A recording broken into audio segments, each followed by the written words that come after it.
When I was watching the playthroughs, I noticed similar issues that people were running into. One, not using the skills synergistically, not understanding what skills actually work with one another for the monk, and I noticed that they were running out of mana a lot.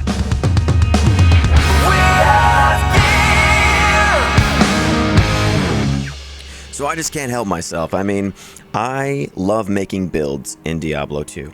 That's been my favorite thing about that game for 20 years. Just finding new stuff, looking at the skill interactions, and trying to see how many different builds I can make.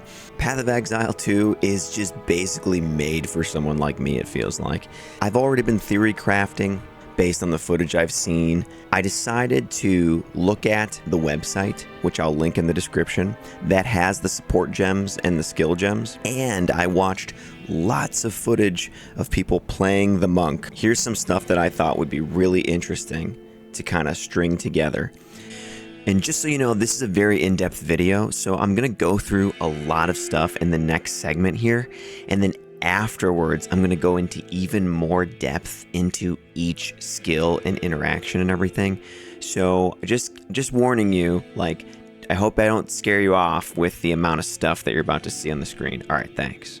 Okay, so I've put together what you could potentially have for a lightning-based monk early stage. There's a few things that we have. We have ways to get power charges. We have ways to get mana back, life back, and do some AoE and shock things and have a big damage clearer. So check it out. Our big damage dealer is going to be Falling Thunder. Give you a power charge. This is an important skill for the monk. You can equip that at level 2 with a level 2 skill gem. And there's in orange we have our passives that we can support it with. There's 5 listed here, but realistically you're only going to have 1 or 2 in the beginning. So something like lightning penetration, obviously good, or inevitable critical could be really good. So like I'd probably just go with those 2. Our main attack is just a Quarterstaff strike that we get just from having a Quarterstaff equipped. And there's a few options there. You could have added lightning damage, that would probably be good. Mana leech, because you're probably not going to be able to get mana back that easily this early. And then there's another option I posted here, just Wind Wave. If you get stunned, it'll just blast out a Wind Wave and knock back enemies. That might be kind of useful if you're just kind of stuck there, just swinging your regular attack. 2 out of those 3 I think would be pretty good. In terms of our first other attack, we have Killing Palm.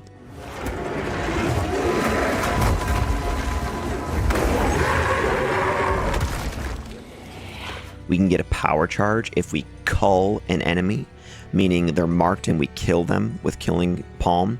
We could support this with Soul Drain and Life Drain. So we can we could recover 5% of our mana when we cull an enemy, and recover 4% of our life when we cull an enemy. I think that would be kind of nice. When we have a level 4 skill gem, we can start to get into combos with Tempest Flurry.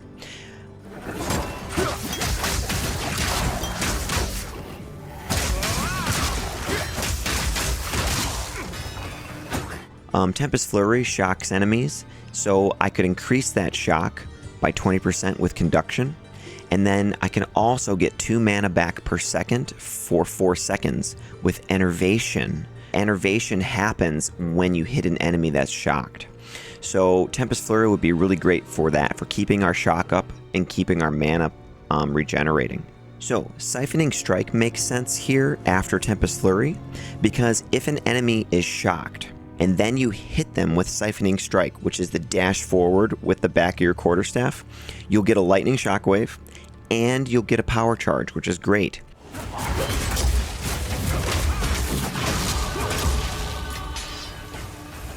If you happen to kill them, though, I've supported it with Shock Siphon, so you could start regaining Energy Shield as well if you happen to kill them when they're shocked. So in order to make that happen a little more often as well, I put Execute on there, which does more damage to enemies on low life. So if their life is a little bit lower and they're shocked and you dash forward and hit them with that, you could regain Energy Shield, you can get a Lightning Shockwave to go off, and get a power charge. Pretty sweet. Once you get a skill gem level 4, you could go for Profane Ritual, which you can use on a corpse and get another power charge. So that way we have now 3 different ways to restore mana with here, Mana Leech, Soul Drain, and Enervation, and 3 ways to get power charges for Profane Ritual, Siphoning Strike, and Killing Palm. That means we'll be able to use Falling Thunder frequently enough for stronger monsters and bosses, and eventually get Charge Staff. So before we get there though, level 5 buff skill gem, Herald of Thunder. The reservation is 30 spirit. You can get this pretty early on.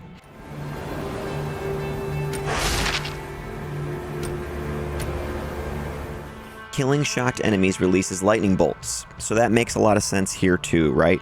So basically, anytime we kill a shocked enemy with Falling Thunder, with Tempest Flurry, with Siphoning Strike, with even our regular attack that has added lightning damage, we can get lightning bolts that are going out and attacking enemies as well. At level 6 skill gem, we could get Charge Staff then, which can give more damage, more lightning damage, and give lightning shockwaves to our attacks. So I think that would be pretty cool too. So I've decided to support that, I would put Perpetual Charge so that when we use our power charges, we have a chance to not consume them, which would be pretty sweet. And then more duration as a support skill for that as well, so it just lasts longer. So that's what I got up to skill gem level 6 for a lightning-based monk. Okay, so now I'm going to go into a lot of detail about these skills and stuff. I'm going to show with footage like what some of them look like if the footage is available. We're going to go through a lot of the different passives that we could link up with them, and then I'll do like a mid-level version of the thing you just saw. So if you liked that and then you want to see in depth of all these skills and passives and then what it could look like and how crazy it could get, stick around because we can have so many interactions that fit this theme that are really interesting to look at and kind of theory craft about. All right, so let's get into the skills that we know of that we could use on this build. One of the ones that you can get very early on, like right away, and then you could probably use for a very long time, Falling Thunder. This is the move that he flips forward and slams the ground. If you have power charges, it becomes more and more powerful. Give you a power charge. This is an important skill for the monk. Will automatically lock on to the colorable target, and will even do a small amount of attack, AoE slam, projectile, lightning. It does so many things, right? You need a quarterstaff to use it, of course. So infuse a staff with electrical energies, then slam the ground to deal damage in a large area in front of you. Consumes any power charges you have to fire lightning projectiles forward from the impact. Converts 60% of physical damage to lightning damage, 10% chance to shock enemies. Base radius is 4 meters, 300% more damage per power charge. So we're talking 900% damage when you get 3 power charges. Fires 3 projectiles per power charge. That's awesome. How could we support this? So let's just assume that you can get 5 supports on it, like you have access to 5. That would probably take a long time to get to, but this will just give you an idea of some of the interactions that you could do and some of the things that I was thinking of to make this such a heavy hitter. For me, I would try to build this so that this is like my strong foe clearer, my boss killer type thing. So here we go. We've got Falling Thunder up here, and then I have placed an orange barrier around these support skills. First up, I have Inevitable Critical. This basically means that you have a higher and higher chance to critically hit as time goes by. Paired with Inevitable Critical, I would put Critical Damage, which gives you 50% increased critical damage bonus, but the skill deals 20% less damage with its regular hits when it doesn't critical. But remember, we have Inevitable Critical. Okay, the next thing I would put on would be Lightning Penetration, so that's supported skills penetrate 20% lightning resistance. So that's just more lightning damage. I would do Hourglass and Second Wind. So Hourglass, supported skills deal 35% more damage. Supported skills have plus 8 seconds to cool down. So I would put a cooldown on this. And it's kind of like, maybe you don't want to do that. I don't think it would be that big of an issue, because if you watch gameplay of people who aren't just spamming Falling Thunder and they have some other, and they've figured out that there's other skills you can use for pack clearing, the ones that use it effectively get the power charges and then use Falling Thunder. So if you're just using Falling Thunder when you have the power charges available, the cooldown doesn't seem like it'd be that big of an issue. So now, Second Wind supports skills with cooldowns, giving them extra uses of that cooldown.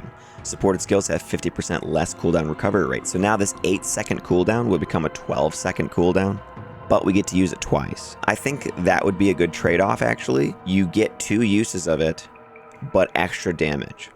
If you're wondering where I'm getting these skills from, there's 2 places. One is the website that I link in the description. The other is I've been watching people's playthroughs and just screen capturing them when they hover over it. I've watched a lot of playthroughs, and people that used it very effectively on kind of like regular enemies and mobs. It seemed to do very well against those. And so this is Tempest Flurry. You need an uncut skill gem level 4 in order to get this. It is a fast acting, fast attacking combo. The end of the combo has a lightning thing that comes down that shocks enemies, which is really cool.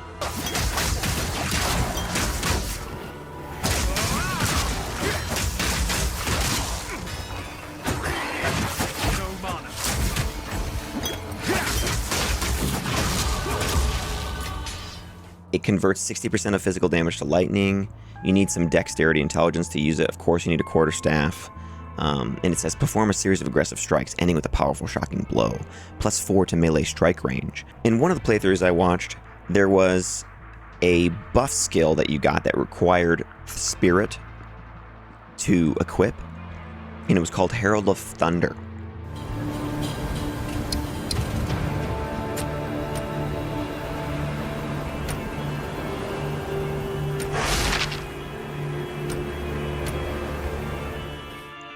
While active, killing shocked enemies with attack damage will cause subsequent attack hits to release lightning bolts, which deals attack damage to all surrounding enemies. So in one of the playthroughs I watched, this person used Herald of Thunder and Tempest Flurry pretty much exclusively, kind of to their detriment, and it seemed like they were almost unaware of their heavy-hitting moves, but they just kept doing this over and over again, and it was very effective at clearing regular enemies.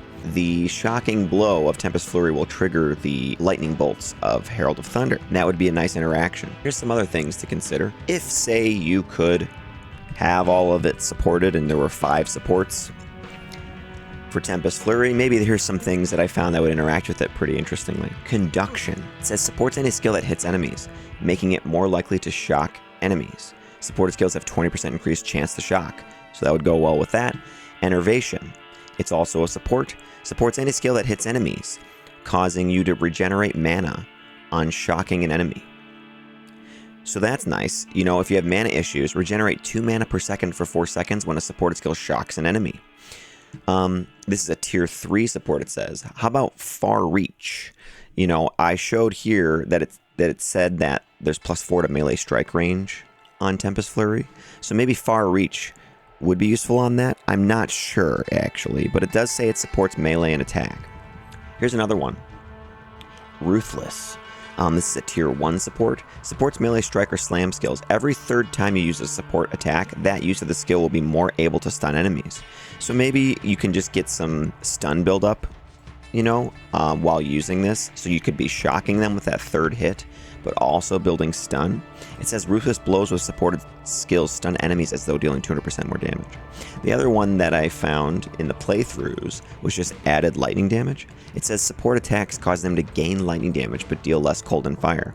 So that might be kind of interesting. So maybe your hits with this then can shock enemies more often because all of your attacks will have more lightning damage on them. Another skill that I found that would fit this lightning theme is Charge Staff. I feel like this would probably get really overlooked by a lot of people.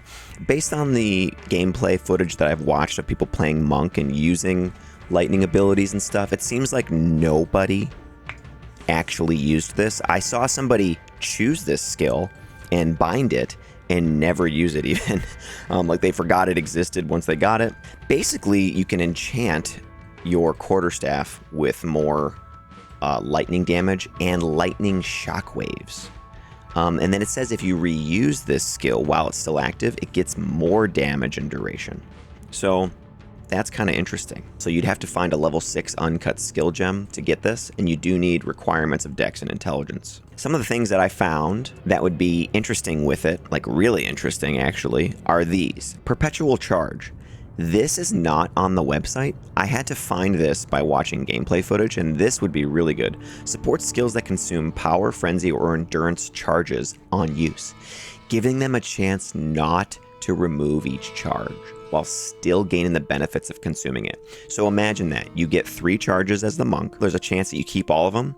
And so then after that, you could either use Falling Thunder and slam the ground, or you could use it again and get an even stronger charge staff, right?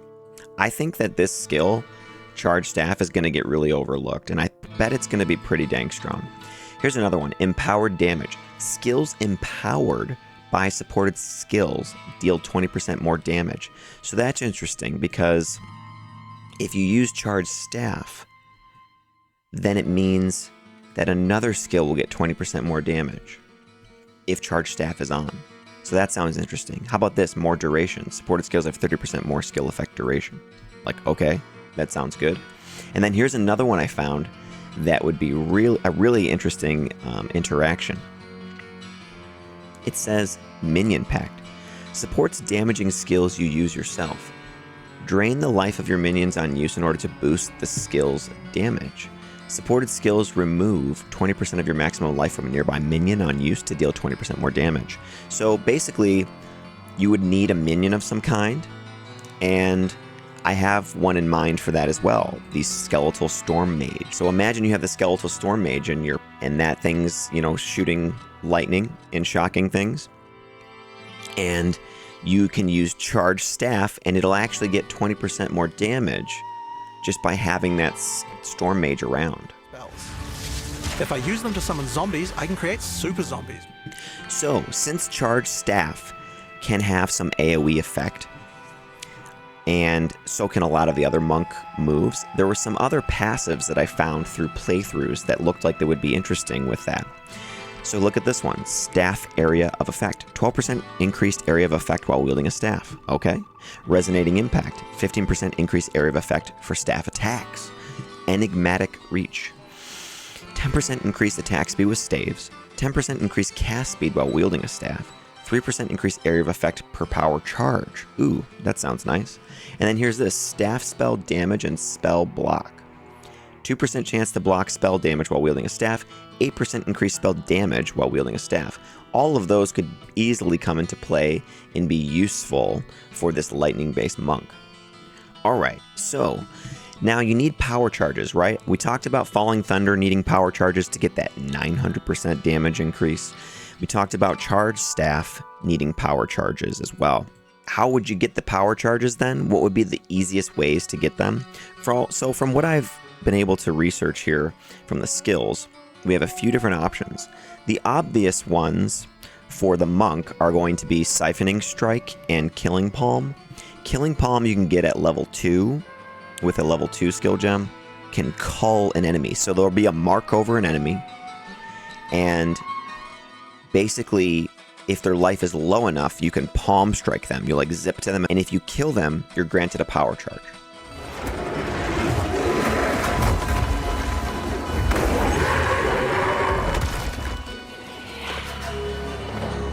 So, as Mark has been playing, you might have noticed these blue markers over enemies.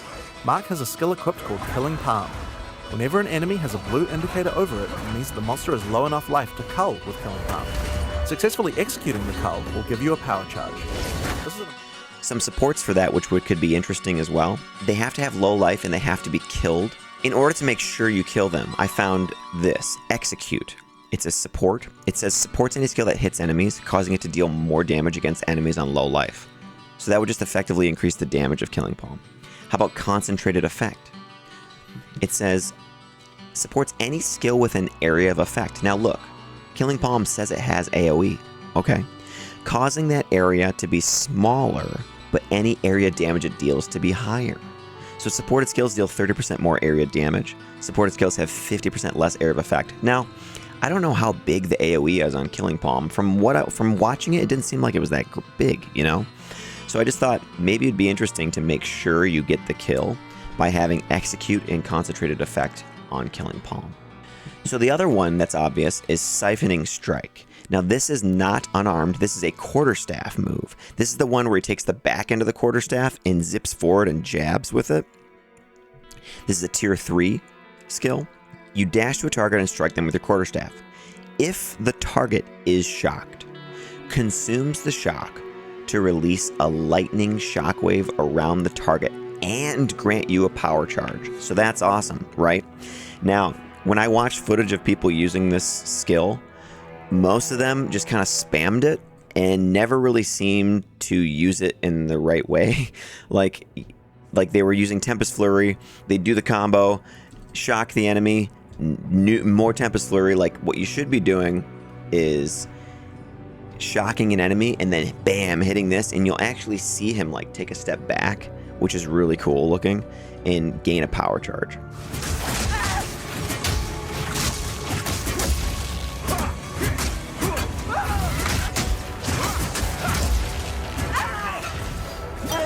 Here's a few more ways to get power charges that maybe aren't obvious for the monk. Lingering Illusion. This is a buff that costs 30 spirit. Creates a short-lived illusion copy of yourself whenever you dodge roll. The copy can distract enemies, and copies that are destroyed by an enemy will grant you a power charge. So you could just get power charges from dodging. Profane Ritual. This is level 4. It says marks a corpse with a profane rune, dealing chaos damage over time to nearby enemies. When the ritual is complete, the corpse is consumed and you gain a power charge. So at first I was thinking, I wonder how long that takes, but check out the footage here. After the battle, we have some extra corpses. We don't want those to go to waste. Profane Ritual consumes a corpse to create a power charge, which can... As you can see, doesn't take long at all to just get a power charge from a corpse. I actually think I would use that for sure. It requires intelligence, but Monk is a dexterity intelligence based character, so you should have enough intelligence to grab this. Here's another one. Power Offering. Impales a skeleton on a bone spike, extracting a power charge unless the spike is destroyed. So anyway, if you did grab a skeletal mage, for example, or any type of other skeleton for some reason, maybe you impale them and get power charges that way. Skeletal Storm Mage. So this could be something that you grab kind of like early to mid maybe in order to help you shock things, but also take advantage of some of these other supports that I think would benefit Quarterstaff and would benefit you getting mana back. For now, I'd like a couple of Storm Mages to shock enemies at all. This slowly kills them, but my cleric should be able to keep them alive. While my minions are attacking, I can use channel. So the first thing is Essence Harvest, right? Recover 50 mana when a minion from supported skill dies. And then the other one would be Minion Pact. So supported skills remove 20% of your maximum life from a nearby minion to deal 20% more damage. So that's interesting. Minion Pact would go really well with when you use Quarterstaff. And then Essence Harvest would go really well with making sure that you can keep your mana up. If the Storm Mage dies, you get 50 mana. And in the meantime, he's sitting there just shooting lightning down on things and potentially shocking them. The reservation is 37 spirit. You wouldn't be able to use it right away, but it is an option not too far off into the future, you know? Here's another support I found through the gameplay footage of Wind Wave. It says supports any skill that you can use, triggering a blast of wind that knocks back enemies if you are stunned while using it. So that to me was a little interesting because Killing Palm, it looks a little slow sometimes. So I thought it's possible to be interrupted trying to use Killing Palm kind of easily. And so it might be kind of sweet when you're trying to cull an enemy with Killing Palm. Wind Wave goes off and knocks back guys and then gives you that opening to do it. Here's one that I thought would be really interesting as well with trying to keep monsters shocked in the shock status. And it's a curse called Temporal Chains. So this one is a pretty high level tier, it seems like. So it says it's in a level 11 skill. You have to be, and I found this on the website, this one here, but then I found some more information with some gameplay footage. So of course this is all subject to change, but in the gameplay footage, it said that it requires you to be level 54, 24 dex, and 65 intelligence. Here's what it says. Curses all enemies in an area, lowering their action speed and making other effects on them expire more slowly. So that basically means they'll be shocked longer. So I did find some gameplay footage of someone hovering over something called Curse Area.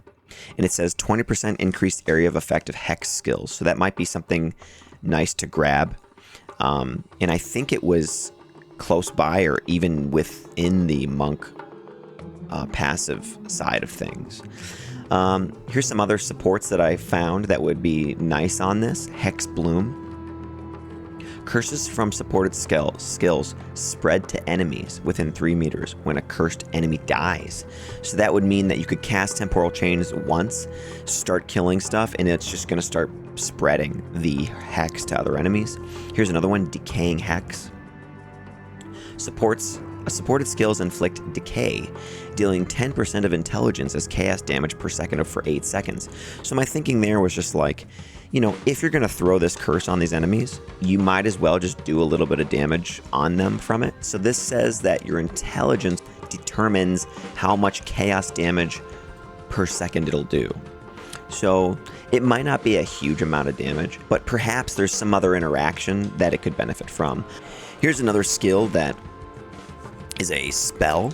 It's intelligence based and it has the lightning theme, and it also kind of works around culling, right? Kind of like Killing Palm. And so I thought this would be super cool on this kind of build. I haven't seen anyone use this in the gameplay footage. I haven't seen it at all. So I'm interested to see how this would work out. But so Lightning Warp. You need 21 intelligence, it says, and it's a level 4 uncut skill gem to start using it. Targets an enemy and teleports to them after a duration if they can be called. Enemies around you that can be called will be highlighted. When the teleport occurs, the target is called and explodes, dealing lightning damage and creating shocked ground.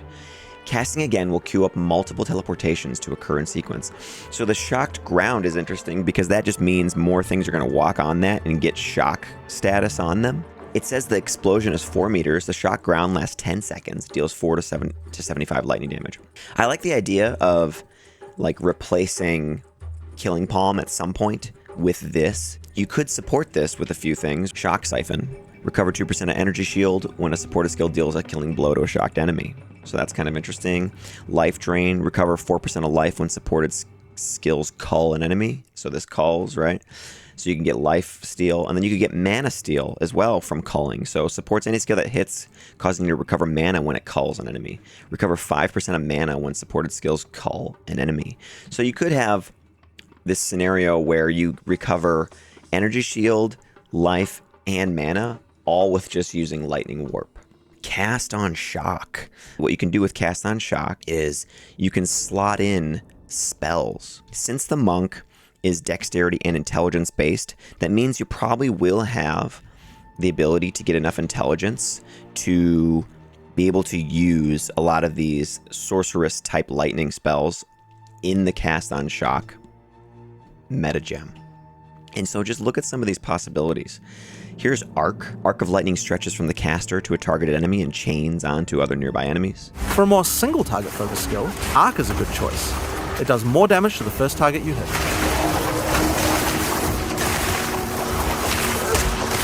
And it has a chance to shock. It chains 2 times, and think about that. You could even do support gems that chain things more. Here's another one, Lightning Storm. This was showcased in the Druid showcase. The first and probably simplest of these is Lightning Storm. Cast it on the ground and you get an area where monsters are continuously struck by bolts of lightning. The bolts don't do much damage, but they shock monsters, which is a debuff that increases all damage on them, meaning it's a great spell to use before going in as a bet. This creates a lightning storm for a duration, which repeatedly strikes enemies in its area. This also has 25% chance to shock enemies. It lasts for 10 seconds, 1.8 meters for a radius. It says shocks enemies as though dealing 400% more damage. Hits one target every 0.05 seconds. Can hit each enemy only once every 0.4 seconds. Maximum one lightning storm at a time. You could use a support like Increased Limit. Support skills which can have a limited number of effects active at once, increasing that limit at the cost of the duration. Meaning, supported skills have +1 to limit, so you can get 2 lightning storms, but the duration would be 50% reduced. So instead of 10 seconds, it would be 5 seconds, but you could get 2 going at once, maybe. Another option could be something like Lightning Conduit. So calls down lightning to strike all enemies in a cone in front of you, deals significantly more damage to shocked enemies, but removes shock from them. That might be all right, because if you're shocking everything, you know, and like frequently enough with how I have these things set up, Lightning Conduit could be very powerful. But yeah, that's just a few ideas right there for cast on shock. I think that would be super cool. And then that's not even going into all of the things you could support it with. This time, I think it might be cool to grab one of our meta gems. Meta gems are skills that can have other skills socketed into them, changing how they work. In this case, we're going to select Cast on Shock. Now, let's equip this thing in the skill screen and choose a spell to trigger with it. Trigger gems use a system of filling up cast time on each trigger. Basically, if a skill has a short cast time, then we'll trigger it really often. If it's got a long cast time, like this comet here, it will take a lot longer to trigger. You can see up the top left that there's a counter that says how far it is until your next trigger. And there you are. Using Cast on Shock, we'll automatically cast Comet whenever we're using our lightning skills. Here's another option too that maybe the monk could kind of lean into a little bit with just getting shocks going, and that could be Spark. You could do Spark. It has a 10% chance to shock enemies, and it fires lots of projectiles, and it goes everywhere. So you could have lasting shock to make the shock last longer. You could have overcharge, so the shock effect is increased by 50%, but then the shock duration is less, but you're offsetting that with lasting shock. You could have pierce, so it pierces through targets. You could have enervation, so that you regenerate mana every time you shock something. You know, you could even put chain on there, so things chain together. Multiple projectiles, so more of them go out. Faster projectiles, so it gets to things faster. You could have volley, so you could have 2 additional projectiles. You could have fork, projectile forks into other enemies. There's so many possibilities that you could support something like Spark with and just have the entire screen getting shocked. Here's some other interesting interactions I found. So Lightning Conduit and Arc, we went over those already for cast on shock. You could also support it with Spell Echo, which could be really interesting. Supports Nova spells or spells that occur in a targeted area, which is exactly what Lightning Conduit does. Supported spells echo, causing their effects to happen again. Cannot support channeling skills, skills with reservation, or skills used by totems or traps. Okay, so anyway, supported spells echo one time after 0.5 seconds. Supported skills have 25% less cast speed. Initial effect of supported spells has 20% reduced area of effect. First echo of supported spells has 40% increased area of effect. Supported skills deal 30% less damage. So anyway, you could get like Lightning Conduit could come down and it could happen, it could echo and happen again essentially. This would involve using Whirling Assault. You know, the one that you get has a lot more AoE and kind of like allows you to like pass through monsters and stuff.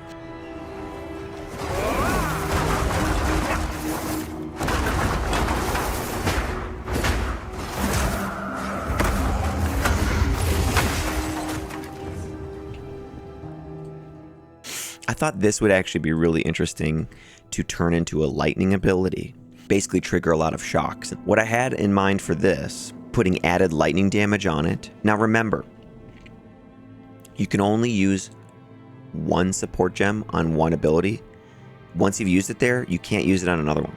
So, I mean, you can change it out, but you can't use added lightning, for example, on every single skill. There's one use for each support.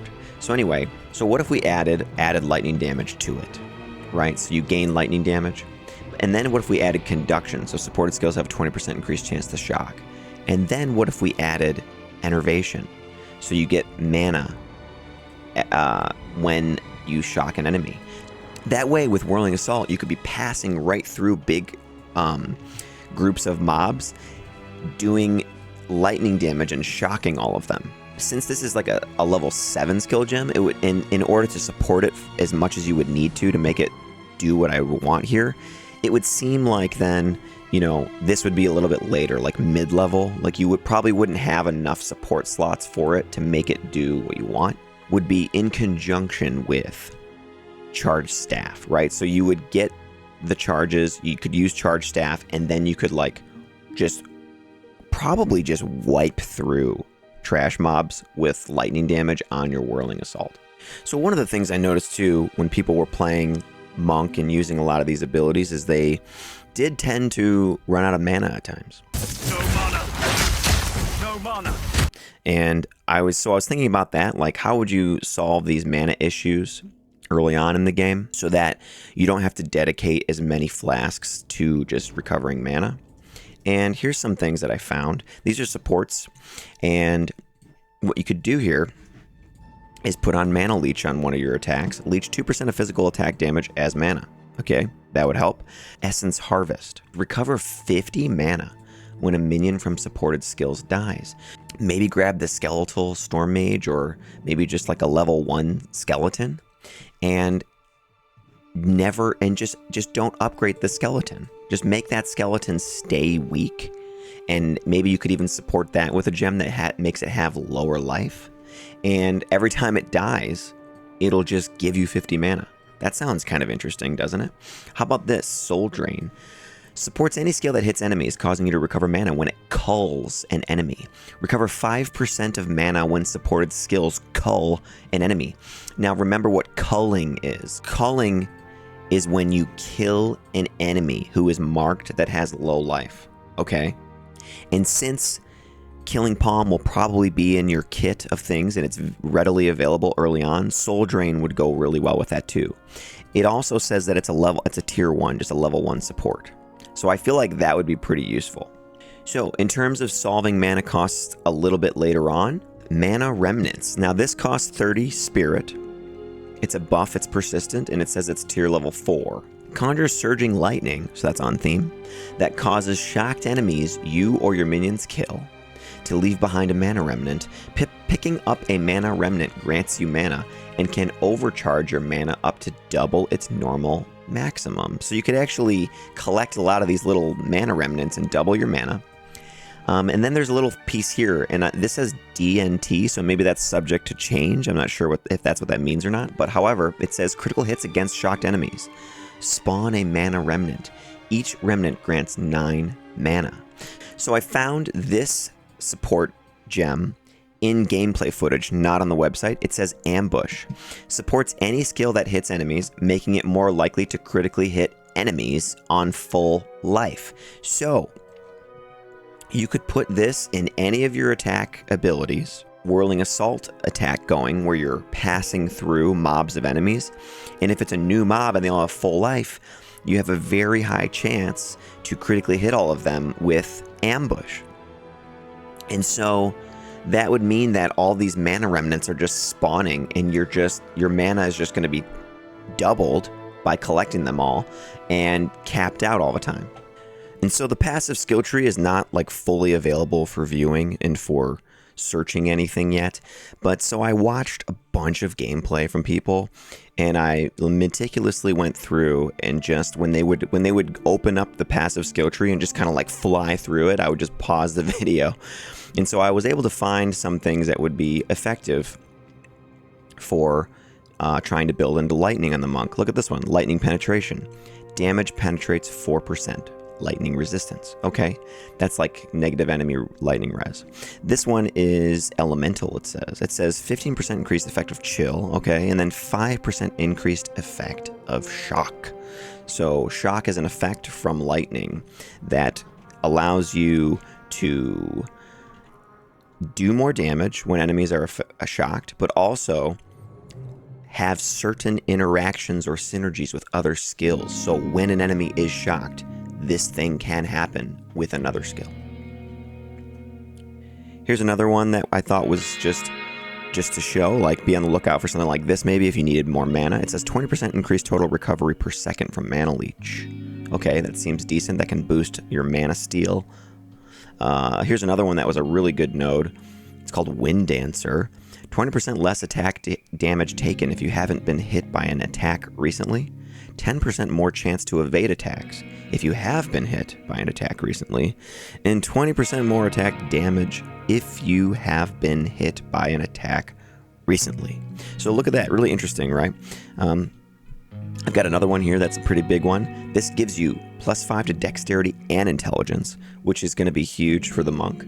A lot of his stuff, you'll require both. And then it gives you 4% increased movement speed, 14% increased evasion rating, 14% increased maximum energy shield.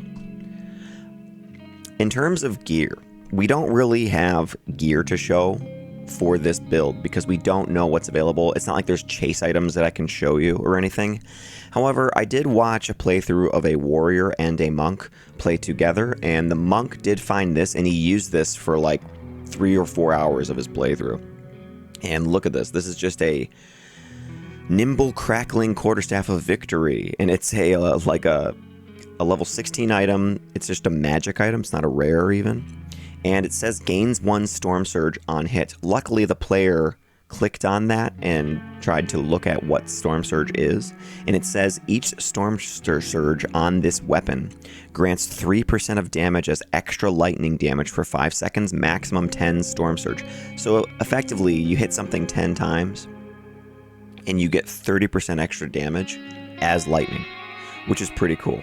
So it seems like this wouldn't be that hard to find either if you're speccing into lightning. You could probably find a rare or something that has this kind of ability on it to keep the lightning damage going on your build. So what do you think? Here's the map thing that I made up to a skill level gem 6. You know, here's this again. So if you wanted to take a look at that, you can on the screen.